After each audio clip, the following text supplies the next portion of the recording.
वो है यूनिट 2.5 से, overcoming the challenges to service delivery to young children with visual impairment in India. Bharat में जो सेवा देने का जो डिलीवरी सिस्टम है, उसमें क्या क्या जो है चुनौतियां आती हैं और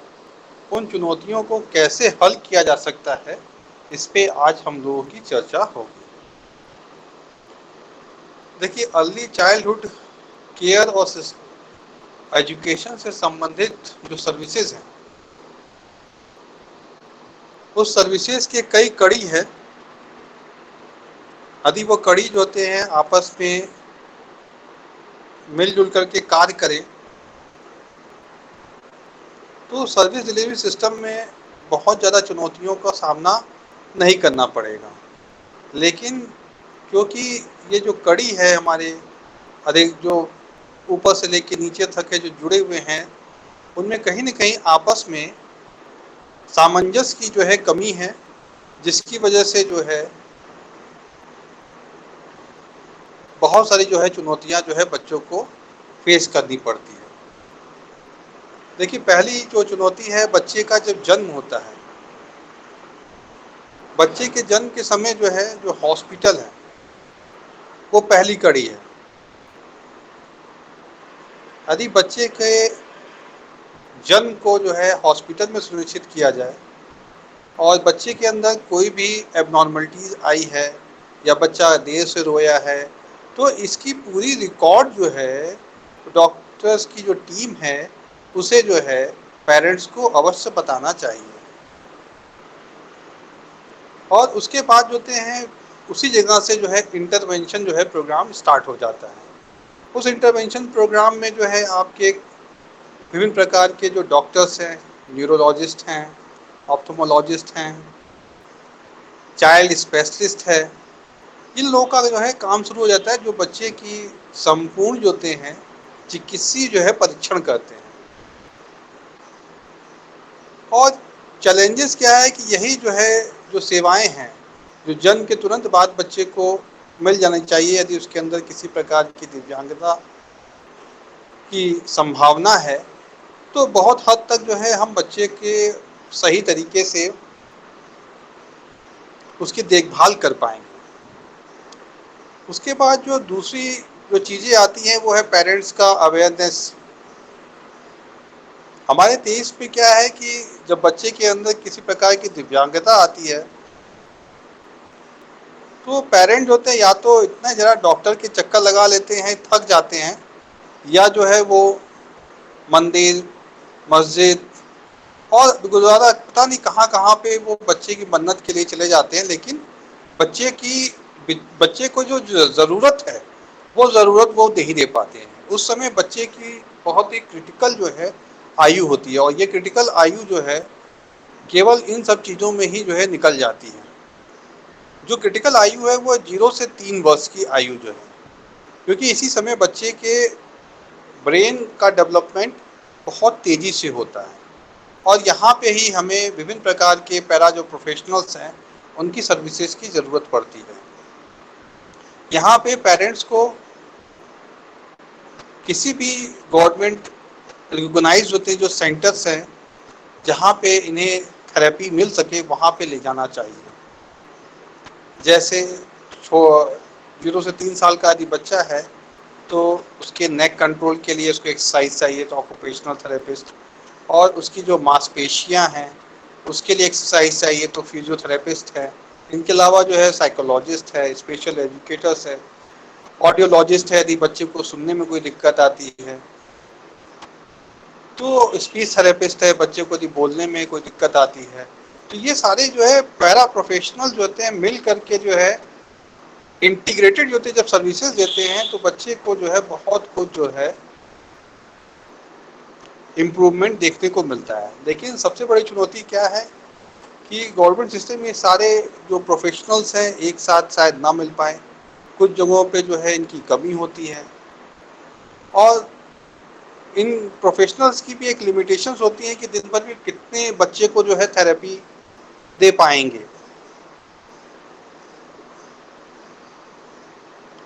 उसके बाद जो है आंगनवाड़ी और बालवाड़ी जो कार्यकर्ताएं हैं,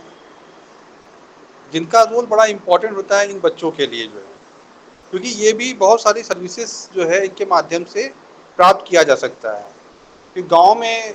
बच्चे, जो गांव में ऐसे बच्चों का यदि जन्म हुआ है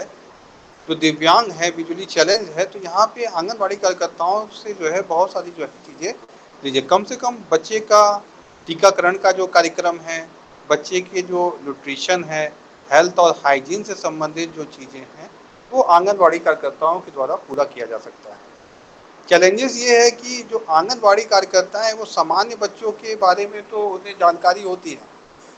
लेकिन जो दिव्यांग बच्चे हैं उनको कैसे आइडेंटिफाई किया जाए, उसके लिए जो होते हैं उनको कोई प्रॉपर ट्रेनिंग नहीं दी जाती है। इसलिए जो होते हैं अब समय आ चुका है कि हम अपने आंगनबाड़ी जो कार्यकर्ता हैं उनको सेंसिटाइजेशन प्रोग्राम के माध्यम से, दिव्यांग बच्चों की जो माइलस्टोन्स हैं उससे परिचित कराएं,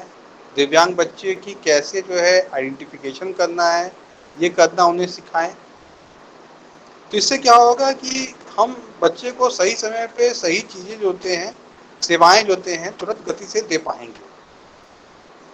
वैसे ही जो है बालवाड़ी है, बालवाड़ी में क्या है कि बिजली वहाँ पे सामान्य बच्चों के लिए तो बहुत कुछ है करने के लिए जो होते हैं, लेकिन जो बिजली जो चैलेंज बच्चे हैं उनको कैसे जो है ट्रेनिंग दे, जो है sensory training, auditory training, textual training, Braille reading writing की ट्रेनिंग, विभिन्न प्रकार के जो है स्पोर्ट्स कैसे खिलाए जाए। तो यहाँ पे बालवाड़ी जो वर्कर्स हैं उनको भी जो है हमें विशेष बच्चों को कैसे देखभाल करनी है उनकी जो है ट्रेनिंग देनी चाहिए, या हो सके तो बालवाड़ी में भी जो है एक स्पेशल एजुकेटर की नियुक्ति कर देनी चाहिए, जिससे कि बालवाड़ी में भी जो है ऐसे बच्चे आते हैं जो दिव्यांग हैं, विजुअली चैलेंज है, मेंटली चैलेंज है, उनको जो है सही सेवाएं जो है वहाँ पे मिल सके। उसके बाद जो है सर्विस डिलीवरी जो मॉडल्स हैं हमारे देश में, होम बेस्ड, सेंटर बेस्ड और जो है कंबाइंड बेस्ड होते हैं। देखिए होम बेस्ड जो मॉडल है ये कुछ जगहों पे तो है, लेकिन जो होते हैं हर जगह जो है आपको होम बेस्ड जो है सर्विसेज मिलना बहुत कठिन काम है, वो भी गवर्नमेंट के तरफ से जो है। होम बेस्ड सर्विसेज के लिए आपको प्राइवेट ही आदमी को हायर करना पड़ता है जो घर पे आकर के आपके बच्चे को जो है सर्विसेज या सेवाएं देता है, और ये कहीं ना कहीं बहुत ही महंगी होती है, क्योंकि एक विजिट का मान के चलिए कि 500 रुपया जो है वो एक्सपर्ट ले लेता है, और यदि हफ्ते में 3 विजिट भी किया तो 1500 रुपया, और ये एक सामान्य जो है मध्यम वर्गीय परिवार के लिए एक बहुत बड़ा जो है कठिन चुनौती बड़ा और वित्तीय जो थे संकट जैसा ही है। इसलिए जो थे वो थेरेपी जो है पूरी तरह से नहीं करा पाते हैं। दूसरी तरफ यदि हम जो है सेंटर बेस्ड देखें तो सेंटर बेस्ड जो है, ये सेंटर है जो जहाँ पे ये सारी सेवाएं दी जाती हैं, ये बड़ा सुदूर में बसे हुए हैं, जहाँ तक शहर से बिल्कुल किनारे बसे हुए हैं, जिसकी वजह से जो है ट्रांसपोर्टेशन की बहुत ज़्यादा दिक्कतें आती हैं। बहुत सारा जो समय है पेरेंट्स का केवल ट्रैवलिंग में ही निकल जाता है।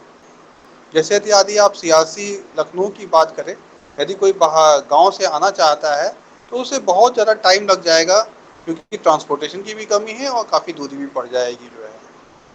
और वहाँ पे पूरी सेवाएं जो है लेने में जो है काफ़ी समय लग जाएगा जो है।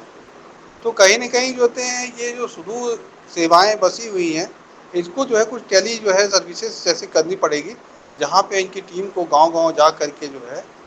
जो सेवाएं यहाँ वो दे रहे हैं वहाँ पे जो है मैन पावर तैयार करें, जो कि वो मैन पावर जो है उस इलाके के जो बच्चे हैं उनको जो है ट्रेनिंग दे। यही एक इसका एक सॉल्यूशन हो सकता है कि वो अपने सेंटर पे लोगों को ट्रेनिंग दे देते, और ये जो मास्टर ट्रेनर है ये अपने अपने इलाके में जा कर के जो है जो इनको सिखाया गया है वो उसी हिसाब से जो है वहाँ पे थेरेपी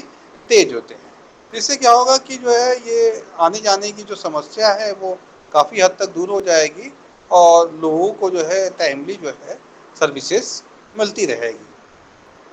उसके बाद जो कंबाइंड मॉडल है वो अच्छा तो मॉडल है, जिसमें बच्चे को जो है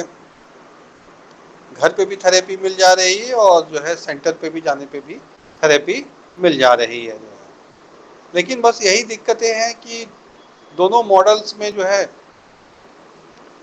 कि ये जो होम बेस्ड सर्विसेज है ये तभी तक मिल पाती है जब तक बच्चा बहुत छोटा होता है। 0 से 3 साल का है बच्चा, जहाँ मूवमेंट थोड़ा कठिन काम होता है बच्चे के लिए जो है, तो वहाँ पे जो है मिल जाती है। लेकिन जैसे बच्चा बड़ा हो जाता है उसके लिए होते सिर्फ सेंटर बेस्ड ही सर्विसेज जो है उसको मिलने की पूरी जो है चुनौती रहती है। और गवर्नमेंट का भी इसमें काफ़ी रोल है, क्योंकि पेरेंट्स को अवेयर करना, क्योंकि हमारे यहाँ सबसे बड़ा चैलेंज क्या है कि पेरेंट्स होते हैं विभिन्न प्रकार की जो सर्विसेज हैं, जैसे स्पीच थेरेपिस्ट, स्पीच की जो है सर्विसेज हैं, ऑडिटरी ऑडियो ऑडिशन की जो है सर्विसेज हैं, ओरिएंटेशन मोबिलिटी की जो सर्विसेज हैं, ऑप्थोमोलॉजिस्ट की सर्विसेज हैं। इन सब सर्विसेज के बारे में उन्हें पूर्ण ज्ञान ना होने की वजह से वो अपने बच्चे को जो है बहुत सारी सेवाएं नहीं दिला पाते हैं। इसलिए सबसे पहले गवर्नमेंट को जो है मास कम्युनिकेशन के माध्यम से, टेलीविज़न के माध्यम से या लोकल टेलीविज़न के माध्यम से जो है पेरेंट्स को अवेयर करना पड़ेगा कि ऐसे बच्चों के लिए जो है ये सर्विसेज है और यहाँ पे ये अवेलेबल है और इसके मोबाइल नंबर ये है जहाँ पे आप संपर्क करके जो है आप वो सेवाएं जो है प्राप्त कर सकते हैं। तो इस तरह से देखें जो है तो भारत में काफ़ी जो है चुनौतियां हैं,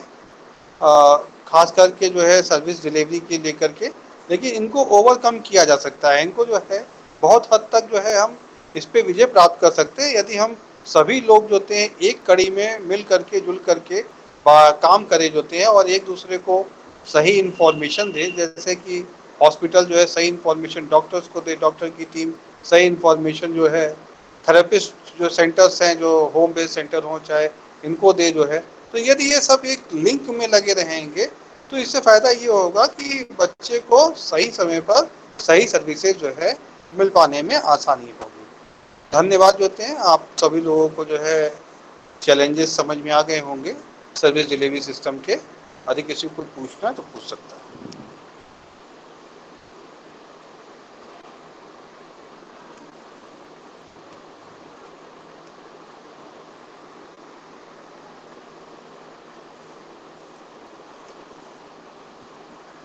किसी को पूछना है?